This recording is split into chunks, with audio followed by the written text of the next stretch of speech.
Lucas, en el capítulo 23. Lucas 23. Amén. Amén. Lucas 23, 34. Mateo, Marcos, Lucas, Juan. Lucas 23. Amén. Lucas 23, 34. Gloria a Dios. ¿Lo tienen todos? Gloria a Dios. Vamos a leerlo en el nombre del Padre, del Hijo y del Espíritu Santo. Dice la palabra del Señor. Y Jesús decía: Padre, perdónalos, porque no saben lo que hacen. Vamos a orar. Padre, bendice esta palabra. Permite que en este día, Señor, podamos tener tu paz. Podamos tener, Señor, tu gozo.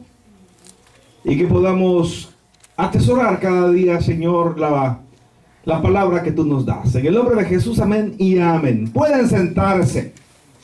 Pueden sentarse. 7 palabras electrizantes. 7 palabras electrizantes. ¿Qué es esto? Bueno, son palabras que conmueven. Son palabras que vienen a nuestro ser y nos impactan de golpe. Amén. Amén. 7 palabras que nos impactan de golpe. 7 palabras electrizantes. ¿Qué mejores palabras pudieran impactarnos a nosotros los cristianos como nuestra propia realidad, como el mensaje de Dios para nuestras vidas?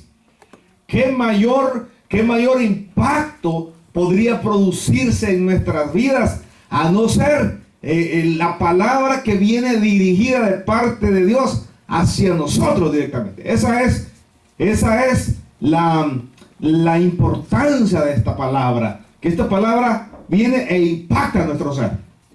Entonces, estas 7 palabras electrizantes son las 7 palabras que dijo el Señor en la cruz. Porque en Él, en este momento culminante de la existencia del Hijo de Dios sobre la tierra, descubrimos elementos que son fundamentales para nuestra doctrina, elementos fundamentales para nuestra fe, para nuestro ser. Hoy es un viernes de oración, pero aquí no hacemos nada si no tenemos fe. Entonces la fe se construye, la fe se edifica. Por eso insistimos en el estudio sistematizado de la palabra de Dios. Yo les decía a los hermanos el lunes del discipulado que me impactó cuando yo recién había llegado a los caminos del Señor. Me impactó que una hermana predicaba después que ganábamos almas. Solo teníamos 2 cultos en el día, y después del primer culto de la mañana nos íbamos a diferentes lugares a ganar almas. Nuestro líder, el pastor Ernesto Silva, nos llevaba a él a diferentes lugares, y habían 2, 3 clubes, ¿verdad?, de ganadores de almas. Y les decía de que después de ganar almas regresábamos, y como el culto era hasta las 5, nos reuníamos en nuestras habitaciones en los mismos salones donde se daba la clase de escuela bíblica. Ahí estaba también para cada club ganador de almas, y predicando, y se decía: bueno, hermano, usted va a predicar hoy, hermano, usted va a predicar. El pastor el líder del club nos daba todas las diferentes actividades de lo que estaba pasando con el club de ganadores de almas y los eventos. Y ese día le tocó la hermana Lupita, y entonces estaba escuchando yo la palabra de ella, y ella dice: hermanos, debemos de ir creciendo. Debemos de ir creciendo en el Señor. Porque una de las cosas, cuando uno está recién llegando al Señor, dijo ella, es que uno duda. duda de Dios. Y aquello me impactó a mí, ¿verdad? Me impactó porque yo creí que el creyente llegaba hasta la tumba dudando de Dios. Yo así creí. Uno va a llegar a la tumba a saber, ¿verdad? A saber si esto será cierto. Y eso me impactó a mí, porque ahora, dijo ella, cuando uno ya crece en el Señor, uno ya no duda. Aquello me impactó a mí tanto, porque yo estaba lleno de fe, lleno de gozo, pero no había crecido. No había crecido. No había crecido. Entonces, me faltaba esa madurez que nosotros desarrollamos a través de la palabra. La palabra nos hace crecer. La palabra nos hace confiar. El fundamento nuestro está en el crecimiento de nuestro ser por medio del fruto espiritual en una vida de convivencia con el Espíritu. Pastor, yo quiero tener fe. Quédese. Aguante. Siga adelante. Que después de ir victoria tras victoria tras victoria, entonces usted va a decir, sí, esto no es normal. Dios ha estado conmigo. Amén. Todo lo que ha pasado en mi vida, esto no es casualidad. Aquí solo una mano fabulosa estuvo conmigo. Entonces, en los últimos momentos de nuestro Señor Jesucristo, como ser humano, será el final de su misterio, el de su ministerio, que viene a impactarnos a nosotros. ¿Por qué? Bueno, porque en primer lugar a Jesús se le arresta. Se le arresta. Y cuando llegan, y desde el momento en que llegan a arrestar a Jesús, aquel día jueves en la noche, llegan los guardias y con sus antorchas llegan a arrestar al Señor. Y cuando le preguntan, ¿quién es Jesús de Nazaret? Allá en el libro de Génesis dice que había un pastor de ovejas que se había ido a casar con una de las hijas del sacerdote de Madián, un pastor, y que aquel hombre paseando las ovejas o apacentando las ovejas, aquel hombre dice que de repente vio una zarza. Una zarza. No es nada curioso de que las zarzas se quemen, porque las zarzas tienen aceite. Entonces el extremo calor y la fricción del viento permite que las zarzas se queden. Entonces lo curioso no era que la zarza estaba en fuego, sino que lo curioso era que la zarza no se apagaba, no se consumía. Y aquel pastor dijo, ya tiene rato de estar esa zarza ardiendo y no se quema. Y entonces eso le llamó la atención a aquel pastor y se acercó. Y cuando se acercó le dijo, Moisés. Y él se asustó. ¿Te asustó? Quítate las sandalias, le dijo, porque el lugar donde estás es santo. Y se quitó las sandalias. Él le dijo, vas a ir a Egipto de regreso, porque de allá saliste huyendo hace tantos años. Allá hay un pueblo que hay que ir a liberar. Y entonces le dice, ay, pero y si no hay nadie. En todo caso, pues le llamaba la atención, ¿no? Como ser humano. Y cuando vaya allá y me presente delante de Faraón, ¿quién le digo que me envía? Y están las palabras más santas de la Biblia. Las palabras más santas. Nosotros no tenemos... El hebreo no tiene vocales. No, ¿cuál es una vocal, hermano? A, E, I, O, U. Vale. El hebreo no tiene vocales. Allá son puras letras. O sea que usted escriba en hebreo sin las vocales. Entonces le escribió el tetragramatón. YHWH.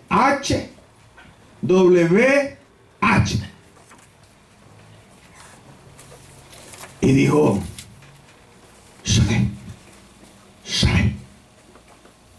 yo seré el que seré. Yo seré el que seré. YHWH. ¿Cómo le dijo? ¿Quién me manda? Yahvé.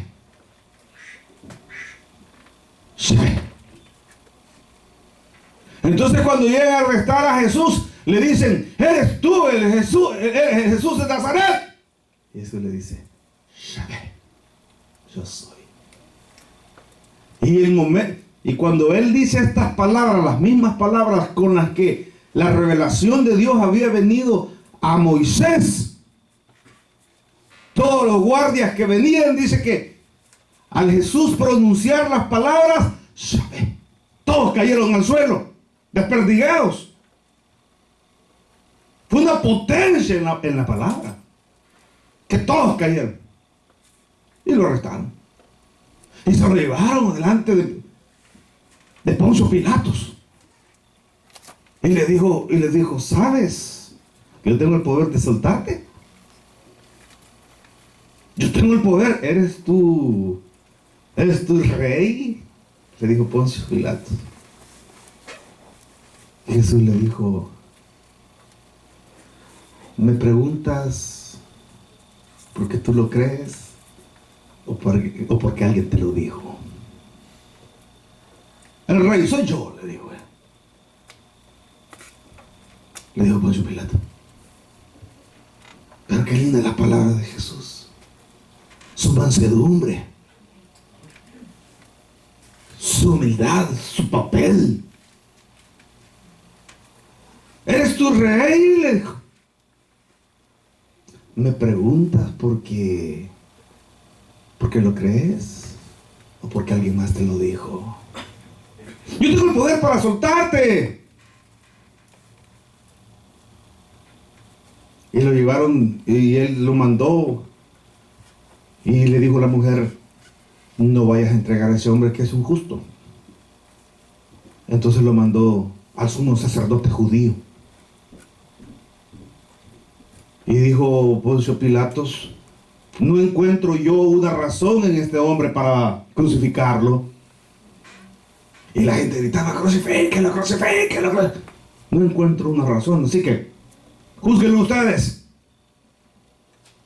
Y se lo llevaron a Caifás, el sumo sacerdote.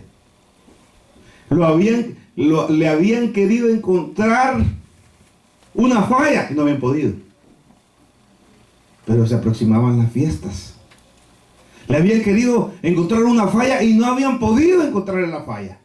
Habían querido que estuviera en contra de la ley de Moisés, no lo habían logrado. Lo habían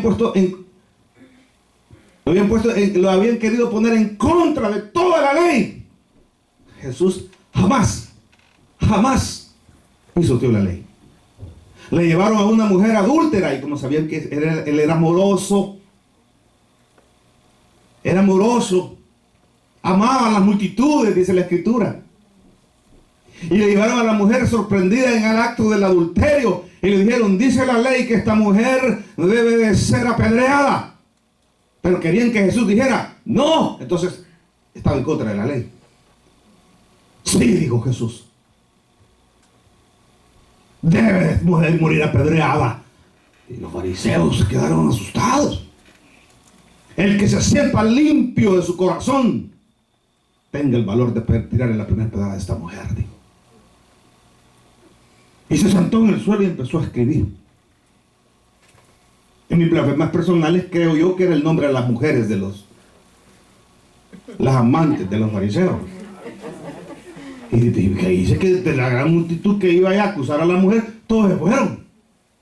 ¿Qué fariseos más honestos, vea? Porque hoy los hermanitos, hoy, la iglesia de hoy, el fariseo de hoy tiene el valor de apedrearnos. El fariseo de hoy se suelta la pedrada si no la ha terminado de decir. El que ya le cayó la primera pedrada. Le dijeron a Jesús, porque él decía: ay de vosotros, escribas y fariseos hipócritas, que diezmáis solo con billetes de a 100, pero no le dais de comer al menesteroso. Necesario era hacerlo primero, si dejas de hacerlo segundo, le dijo el Señor. Ay de vosotros, se lo voy a poner ahora como dice la Escritura. Ay de vosotros, escribas y fariseos hipócritas, que diezmáis la menta y el comino, y dejáis las obras de misericordia. Bien pudiste haber hecho lo primero sin dejar de hacer lo segundo. O sea que son mentirosos, le dijeron a Jesús. O sea que todo lo que dicen los fariseos y los escribas, eso no sirve. Ah, no, ¿cómo no? Le dijo Jesús. No, si esa belleza de sermones que nos tiramos los pastores desde los púlpitos, impactantes, lindos. Hay dos pastores que tienen una elocuencia tremenda. Hoy estaba yo viendo que hay uno de nuestros pastores puertorriqueños que él ya tiene su página en inglés, lanzándose en el crossover para también predicarle a las multitudes en inglés. Siempre ha sido famoso en América Latina, pero hoy su sitio oficial está en inglés, para que lo imiten. Se tiró, ya logró el crossover. Entonces le dijeron a Jesús: entonces todo lo que esos hombres hablan es mentira. Y lo que predicaban los escribas y los fariseos era la ley. Y les dijo Jesús: no. Todito lo que ellos les digan que hagan, háganlo. En la cátedra de Moisés se sientan escribas y fariseos. Todo lo que ellos os manden a hacer, hacedlo. Mas no hagáis como ellos, que dicen y no hacen nada. Dicen amar al prójimo y odian. Dicen ser pastores y andan echando el carro al otro hermano.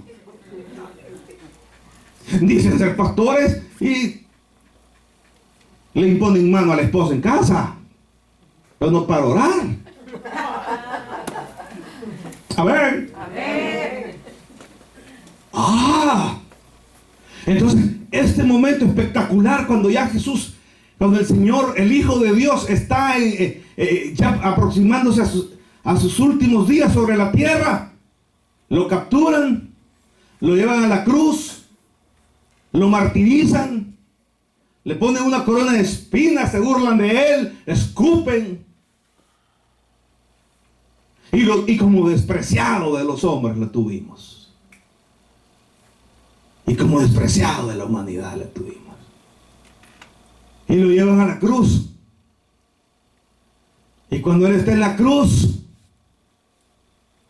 su mansedumbre, lo primero que produce la obediencia absoluta a Dios en este hombre. La obediencia absoluta. Su primera palabra en la cruz es: perdónalos, Padre, porque son unos ignorantes, porque no tienen abiertos los ojos para poder ver qué es lo que está sucediendo aquí. Y Jesús dice: perdónalos, porque no saben lo que hacen. Jesús, Dios con nosotros, Dios encarnado. En el principio era el Verbo, Y el Verbo estaba con Dios y el Verbo era Dios. Y aquel Verbo se hizo carne. Y vimos su gloria, gloria como del unigénito Hijo de Dios. La gloria de Dios es su presente. De la eternidad vino el Señor. Vino el ser más santo. Que no es solamente santo una vez, sino 3 veces santo. Porque las multitudes de ángeles, cuando no se pudo abrir el primer sello donde están los nombres de los que fueron rescatados, Juan se entristeció, dice la Escritura, porque no había quien fuera digno de romper el primer sello para abrir el pergamino del libro de la vida. Cuando apareció un cántico celestial de millones y millones de ángeles que cantaban gritando, diciendo: santo, santo, santo es el Señor. Y apareció el león de la tribu de Judá. Él fue digno. Y decían los ángeles: digno es el Cordero que inmolado fue. Y él fue solo digno de abrir el rollo, de romper el sello de aquel pergamino donde están los nombres nuestros escritos. Él dijo: perdónanos, Señor, porque no saben lo que hacen. Porque no saben lo que hacen. Luego dice Lucas 23:43.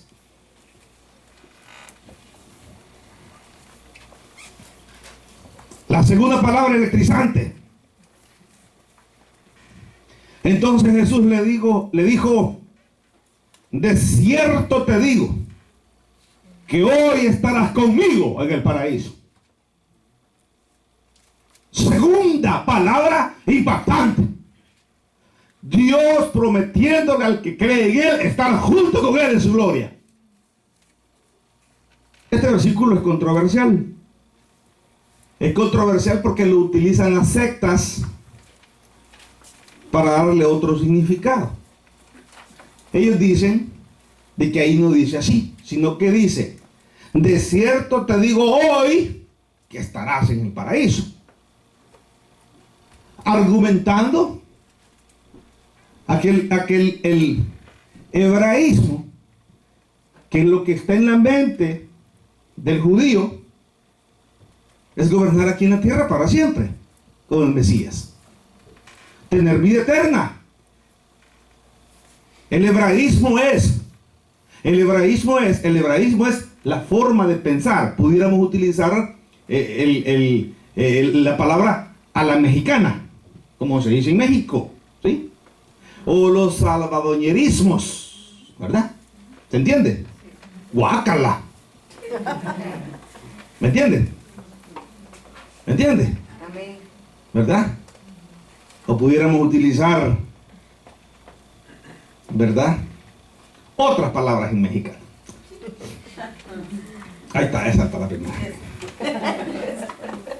Pudiéramos decir Ingesu, ¿verdad? La hermana sí sabe. ¿Verdad? Cristo también. Ahí está. Bueno, hermano, esto no es parte, no es parte. Entonces, hermanos, el griego no tiene puntuación. El griego no tiene comas. Entonces la palabra que no aparece. Entonces ahí simplemente dice: de cierto te digo, estarás en el paraíso. Punto. De cierto te digo, hoy estarás en el paraíso. No dice qué, que es el griego oti. Entonces simplemente dice: de cierto te digo, hoy estarás en el paraíso. Eso es lo que dice. No dice qué. De cierto te digo, hoy estarás en el paraíso. Es una sola frase. Pudiera significar: de cierto te digo hoy. De cierto te digo hoy. Pudiera significar: de cierto te digo hoy estarás en el paraíso. O pudiera significar: de cierto te digo, hoy estarás en un paraíso. Puede darse a entender. Pero tenemos nosotros, pastor, y entonces, hermano, pero un solo versículo no nos va a venir a trastornar toda la escritura. Porque conmigo Filipenses 1, 21 al 23. Filipenses 1.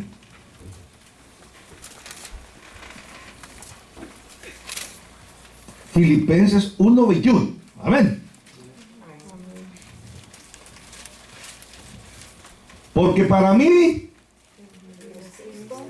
el vivir es Cristo y el morir es ganancia.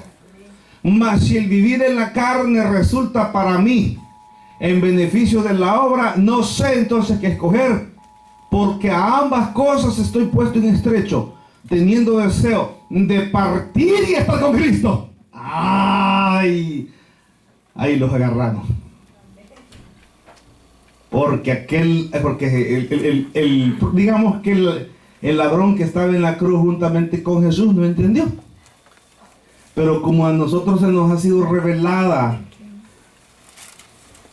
la segunda parte del libro de Daniel, porque en el capítulo 12 del libro de Daniel dice: mas tú, Daniel, laquea la profecía. Capítulo 12 de Daniel. Échale llave, porque la revelación vendrá después. El apocalipsis vendrá después. El destapar la olla, cuando usted está haciendo la sopa, y usted va a ir y usted va a ver cómo está de blandita la carne para ver si ya le va a echar la verdura. Usted levanta la tapa y se abre todo y se muestra. Eso es apocalipsis. Revelar. Apocalipsis significa revelación. Entonces a nosotros se nos ha dado una revelación posterior que es para la iglesia. Probablemente el judío en su pensamiento hebraico pudo haber pensado que Jesús le dijo: te digo hoy que estarás en el paraíso. Pero Pablo dice que al morir nosotros vamos a ir con Cristo. Entonces lo que Cristo le estaba diciendo ahí efectivamente era: hoy estarás en el paraíso. Porque al morir ya uno ya no está sujeto al tiempo y al espacio, sino que inmediatamente viaja a la eternidad. Inmediatamente viaja a la eternidad. Porque para mí el vivir es Cristo y el morir es ganancia. Más si el vivir en la carne resulta para mí en beneficio de la obra, no sé entonces qué escoger, porque de ambas cosas estoy puesto en estrecho, teniendo deseo de partir y estar con Cristo, lo cual es muchísimo mejor. Aleluya. Ahí busque un poquito más adelantito, hermano. Atrasito más bien. En 2 de Corintios 5.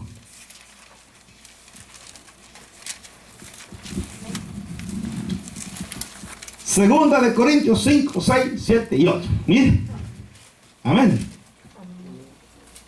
Así que vivimos confiados siempre. Y sabiendo que entre tanto que estamos en el cuerpo, no podemos ver al Señor todavía. Estamos ausentes al Señor. Porque por fe andamos, no por vista. Pero confiamos y más quisiéramos estar ausentes del cuerpo y presentes al Señor. Es decir, al salir del cuerpo nos reunimos con Cristo. Al morir el ladrón habría de estar con Cristo. Porque le dice: mira, le dijo, la verdad que nosotros no merecemos estar crucificados, porque nosotros hemos sido malos. Pero este que han crucificado, nosotros lo conocemos de que este hombre predicador era. Este hombre era predicador. Lo único que hacía era pedirle tamales a los hermanos en la vigilia. Y se daba unas grandes comilonas. Eso era todo el problema de Jesús. A Jesús usted le encuentra algo, lo único que acusaron, no lo acusaron de ladrón, no lo acusaron de ningún pecado. Al final, él mismo dijo, vino Juan el Bautista, dijo, que no pedía dinero, sino que vivía allá en el desierto, Y allá a los árboles iba a buscar la comida. Comía panales de miel que encontraba y uno que otro insecto. Porque no cree usted que las langostas que comía Juan eran el relóster. No, eran insectos. Y dicen, demonio tiene. Y vengo yo y como, dicen, gran comelón es. Total, que con nadie se queda bien. Pero confiamos el 8. Y más quisiéramos estar ausentes del cuerpo y presentes al Señor. Por tanto, procuramos también, o ausentes o presentes, serle agradable. Segunda palabra, ¿verdad? Perdónalo porque no saben lo que hacen. De cierto te digo, hoy estará en el paraíso. Juan 19. Pastor, ¿y por qué no lo hacemos solo en el libro de Lucas? Porque no está todo. Porque no están todas las palabras en un solo evangelio. Sino que Juan 19. Esto es hermoso. Si usted logra entender esto, bienaventurado. Juan 19, 26. Cuando vio Jesús a su madre y a Juan y el discípulo amado y el discípulo a quien amaba que estaba presente, dijo a su madre: mujer, he ahí tu hijo. Después le dijo al discípulo: he ahí tu madre. Y desde aquella hora el discípulo la recibió en su casa. ¿Puede usted imaginarse al Rey del universo reducido a un cuerpo mortal, con los mismos sentimientos y emociones que usted y yo, y con las mismas debilidades? Dice Filipenses: y no estimó el ser en forma de Dios como cosa a la cual él pudiera aferrarse, sino que fue obediente y obediente hasta la muerte de cruz, por lo cual el Padre le exaltó hasta lo sumo, para que en el nombre de Jesús se doble toda rodilla de lo que está en el cielo, en la tierra y debajo de la tierra, y toda lengua confiese que Jesús es el Señor, para gloria del Dios Padre. ¿Puede imaginarse usted al creador de todo el universo reducido a un cuerpo mortal voluntariamente? Por usted y por mí. Voluntariamente se separó de su deidad y se quedó en un cuerpo mortal. Se limitó todos sus poderes, toda su deidad, y estando en la cruz como un ser humano cualquiera, autolimitado en sí mismo, vio a su madre que lloraba. Él era hijo. Jesús era hijo y amaba a su mamita, a su madre María. Ya José ya había muerto. José ya había muerto. Y entonces cuando él estaba a su madre y le dice al discípulo al cual él amaba: cuida a mi mamita porque yo voy de camino. Y le dijo a su madre: madre, y tu hijo. Y le dijo al discípulo al que él amaba: y ahí tu madre. No era madre de él. Pero si usted entiende la unión hipostática,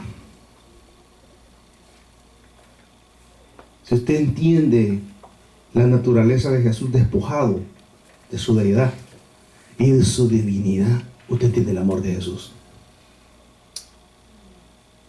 Porque no tenemos un sumo sacerdote que no tenga misericordia por nosotros, porque Él mismo, dice el libro de los Hebreos, Él mismo fue tentado en todo, al igual que nosotros. Por eso sabe Él tener misericordia de nosotros. Por eso sabe Él tener misericordia de nosotros. Porque Él se separó de su deidad y vivió y tiene misericordia sobre el mundo. Se separó de nosotros, se separó de su deidad. Enfrentó la muerte como la va a enfrentar usted o como la voy a enfrentar yo. O como hemos enfrentado la muerte de nuestros seres queridos, en abandono. En abandono. No hay peor experiencia que ver ese cuerpo inerte donde estaba nuestro ser querido y ya no hay nada ahí adentro. Un padre, una madre, un hijo, y ver el cuerpecito. Ver el cuerpecito de Marvincito, el papá, que se nos murió Marvincito. El papá se encerró y abrazaba aquel cuerpo muerto ya. Hijo, hijo, respondeme, le decía. Ya estaba muerto, ya se había ido. Jesús igual. Teniendo toda la deidad, no teniendo necesidad de hacerlo, Él se despojó de su deidad. Y en la cruz se entregó por nosotros. La tercera palabra le dijo a su madre: he ahí tu hijo. Y le dijo al discípulo al cual la amaba: he ahí tu madre. Y desde aquel día el discípulo se encargó de la madrecita de Jesús. Él era hijo. Como ser humano, él era hijo. Y se encargó hasta que murió María. Cuarta palabra. Mateo 27, 47.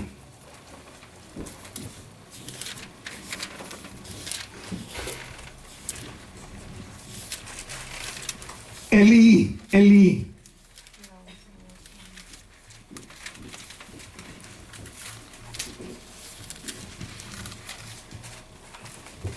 (46) Cerca de la hora novena, Jesús, es de la cuarta palabra, Jesús clamó a gran voz diciendo, 27, 46 y 47. Elí, Elí, lama sabactani. ¿Por qué me dejaste solo, Padre? ¿Por qué me abandonaste, Padre? Mateo 27, 46. Elí, Elí, lama sabactani. Le dice Cristo en su dolor y experimentando el terror de la muerte como ser humano, sin tener que hacerlo, ofreciéndose Él como el Cordero por mí y por usted, ofreciéndose Él en la mayor agonía como ser humano, en la mayor agonía como ser humano, clama y le dice: Elí, Elí, lama sabactani. Dios mío, ¿por qué me has desamparado y me has dejado solo? Tengo una sensación de abandono en mi ser. Tengo una sensación de abandono en mi ser. Elí, Elí, lama sabactani. Aquel ser 100% Dios y 100% hombre.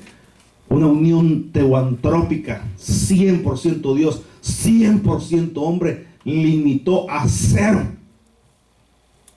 a 0% la presencia de la divinidad en su ser para sufrir por nosotros en esa cruz cruel, para pagar hasta con la última gota de su sangre nuestras culpas.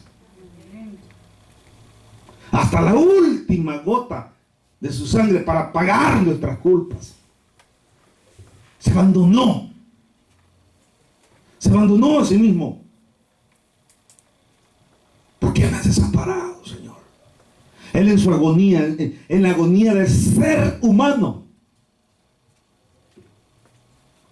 en la agonía del ser humano, Elí, Elí, lama sabactani. ¿Por qué me has desamparado?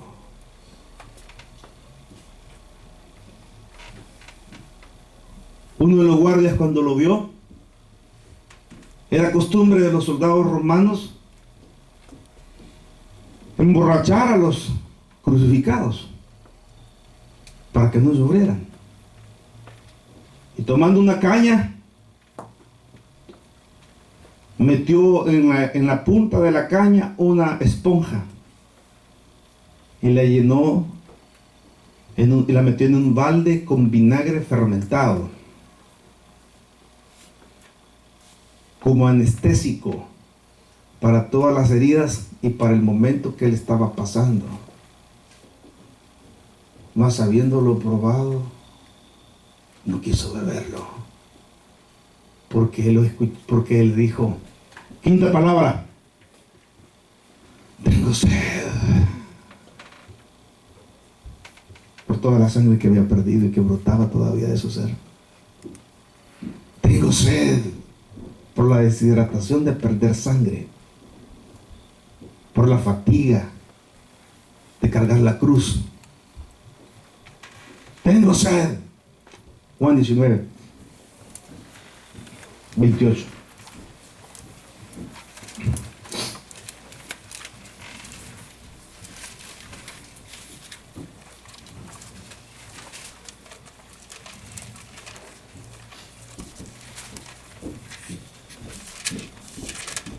Después de esto, sabiendo que Jesús, que ya todo estaba consumado, dijo para que la escritura se cumpliese, tengo sed. 30. Cuando Jesús hubo tomado el vinagre, dijo, consumado es. Consumado es. Tengo sed. Y luego dijo, consumado es. Y habiendo consumado es. Sexta palabra. Consumado es. He cumplido la obra redentora sobre la humanidad. Les he entregado la salvación. Me he entregado como un cordero para que todo aquel que invoque mi nombre sea salvo. Para que todo aquel porque todo aquel que invocar el nombre de Jesús será salvo. Porque el que cree en mí, aunque muera, vivirá. Vamos a Mateo.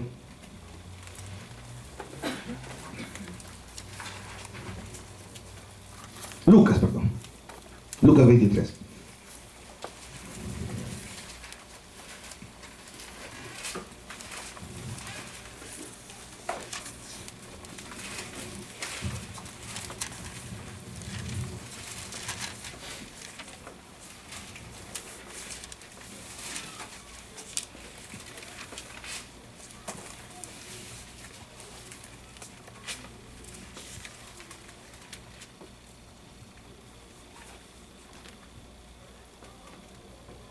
Lucas 23, 46. Entonces Jesús, clamando a gran voz, dijo, después de haber dicho, Elí, Elí, lama sabactani, después de decir, tengo sed, después de decir, consumado es, dijo, cuando sintió la agonía de la muerte, dijo, Padre, en tus manos encomiendo mi espíritu. Y habiendo dicho esto, expiró. Cuando el centurión vio lo que había acontecido, dio gloria a Dios. Qué espectáculo vio ese hombre. Qué espectáculo. Y la tierra se oscureció. Y las tinieblas vinieron a aquella hora, a las 3 de la tarde. Dice la Escritura, 45. Y el sol se oscureció. Y el velo del templo se rasgó por la mitad. Porque Cristo entró al lugar santísimo como el Cordero de Dios que quita el pecado del mundo. Aquel Cordero que continuamente se presentaba en el sacerdocio arónico. Había que presentar un cordero, había que presentar cordero, había que presentar el cordero, había que presentar el cordero todas las veces, todos los días, todos los años, una vez hasta el lugar santísimo. en aquel momento cuando Cristo estaba muriendo y dijo: Padre, te encomiendo mi espíritu, a ti te encomiendo mi espíritu. Y expiró. En el momento el velo del templo se rasgó. Un manto de 30 centímetros de grosor se rompió, porque entró Cristo en el lugar santísimo por nosotros, el Cordero de Dios que quita el pecado del mundo. Y había habido un soldado, un centurión, que había estado viendo todo, y aquel hombre se asombró tanto que dijo: yo quiero ser parte de esto. Y dio gloria a Dios. Verdaderamente este era el Hijo de Dios.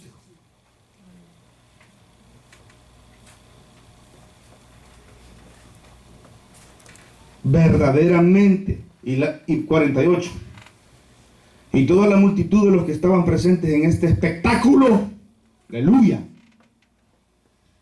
viendo lo que había acontecido, se volvían golpeándose el pecho. ¿Qué hicimos? Crucificamos a nuestro Mesías. Si estas palabras no nos impactan, ya no nos impacta nada. Si la persona de Jesús no impacta en nuestra vida, ya no nos cambia nada. Amén.